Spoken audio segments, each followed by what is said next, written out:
Olá pessoal, tudo bem com vocês?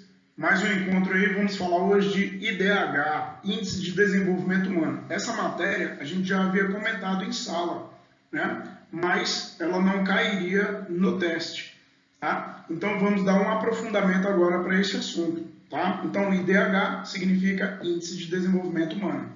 Essa sigla IDH, né, o Índice de Desenvolvimento Humano, foi criado pelo PNUD, que é o Programa das Nações Unidas para o Desenvolvimento. Na verdade, ele foi pensado em 1991 e passou a ser utilizado em 1993. Tá? Ele visa avaliar as condições de vida em um país, né? E é um indicador numérico que varia, como a gente já falou, de 0 a 1.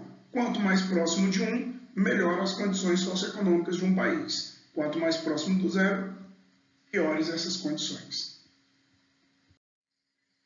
Então, o IDH ele é calculado com base principalmente em 3 indicadores, né? A expectativa de vida ao nascer, que a gente também pode encontrar nos livros aí chamada de longevidade, a renda per capita, né?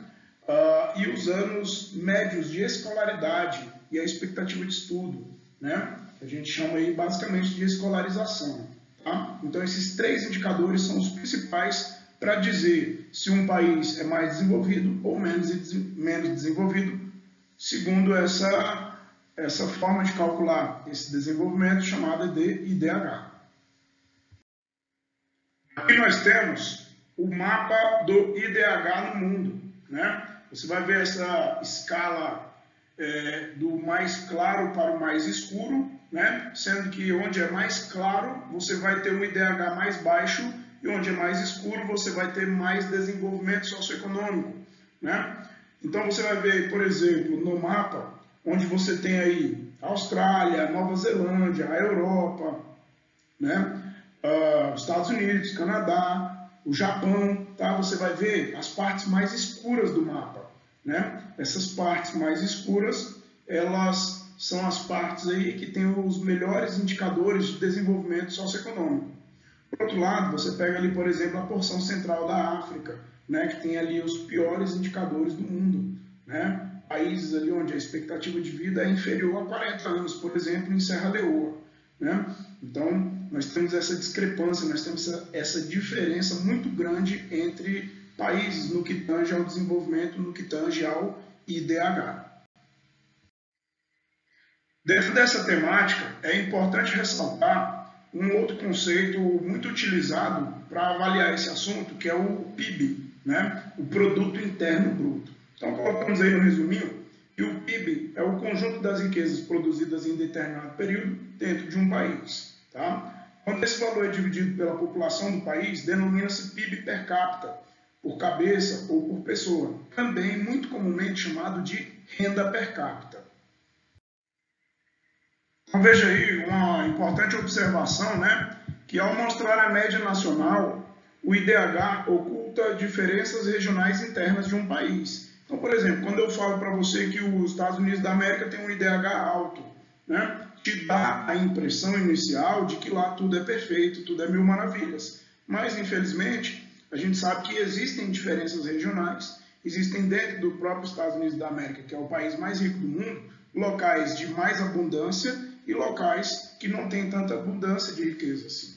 Veja o exemplo do Brasil aí, o mapa brasileiro, né? Onde o que está em verde aí apresenta um IDH mais elevado e o que está em vermelho apresenta uma situação socioeconômica mais complicada, né? De mais subdesenvolvimento, tá? Então, quando eu falo que o IDH do Brasil é X, isso não quer dizer que o Brasil inteiro é daquele jeito, né? Nós vamos ter ali uma média matemática. Então, como está escrito aí, ó, por tratar-se de uma mera média matemática, nem sempre traduz a realidade socioeconômica de um país, principalmente se for um país subdesenvolvido, como é o caso do nosso país.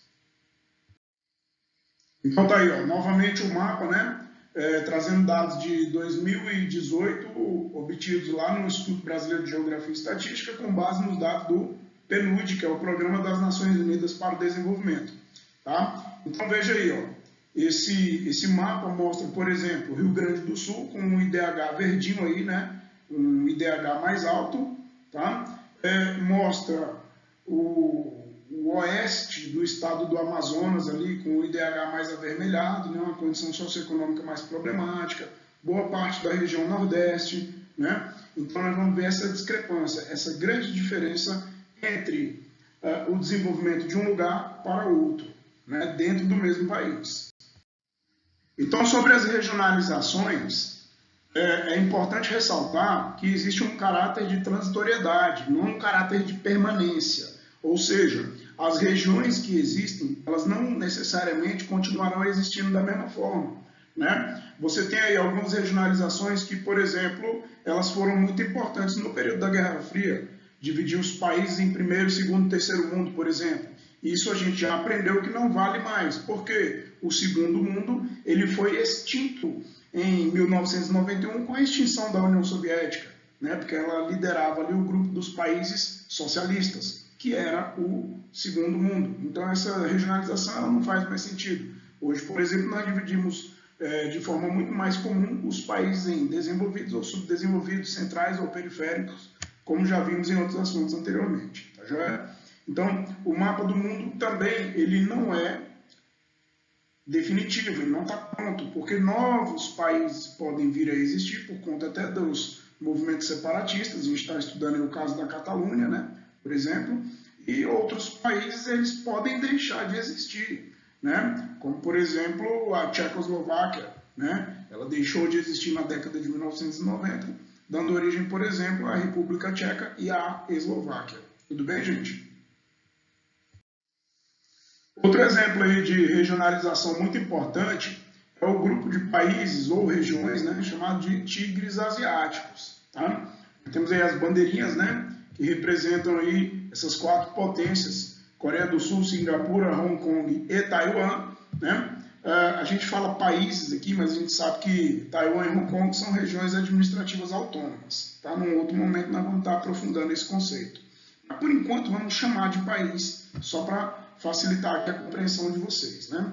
Então, são países da Ásia que apresentaram, num curto período, grande crescimento econômico e social. Então, fazendo essa análise com o que acontece com o tigre ele é muito feroz, ele é muito forte e ele cresce em pequeno espaço de tempo. Né? Então, esses países foram apelidados de tigres asiáticos porque eles se destacaram dentro da Ásia por esse rápido crescimento econômico. Tá? É um exemplo de regionalização, então, dentro do continente asiático.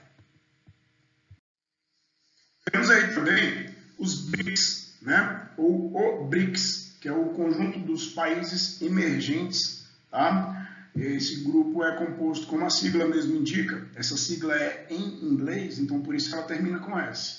Você vai ver aí agora. Ó. Brasil, Rússia, Índia, China e South Africa. Né? O S de África do Sul. Tá bom?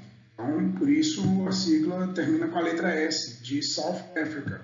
Em inglês, África do Sul. Então, Brasil, Rússia, Índia, China e África do Sul formam o chamado BRICS. Né?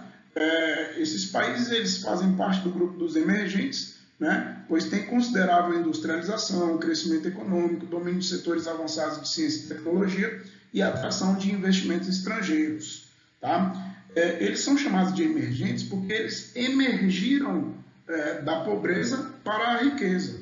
Né? Então, esses países eles têm um grande potencial econômico, mas infelizmente eles ainda têm grandes problemas sociais. Né? Por exemplo, a desigualdade socioeconômica, distribuição de renda, né? Acesso à educação de qualidade, nesses países ainda é muito precária. Tá? E aí cabe essa ressalva. A expressão emergente pode ocultar más condições de vida, como, por exemplo, um baixo IDH, analfabetismo, pobreza de boa parte da população, entre outros. Por exemplo, o Brasil está entre os 10 países mais ricos do mundo.